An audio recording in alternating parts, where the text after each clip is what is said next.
মাহে রমজান সামনে, এবারের রমজানে টার্গেট নাও 30 দিনের রোজার মাধ্যমে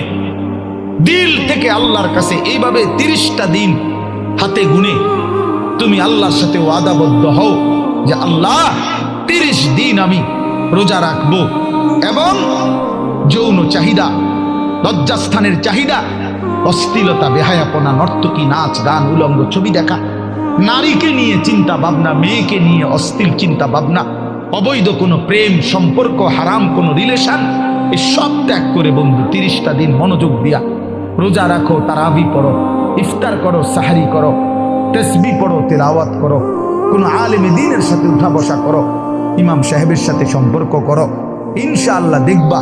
আল্লাহ চাহে তো 30 দিনের মাথায় আল্লাহ বলেন লাআল্লাকুম তাত্তাকুন, আমি আল্লাহ ওয়াদা দিলাম মোমেন তোকে মুত্তাকি বানিয়ে দেব।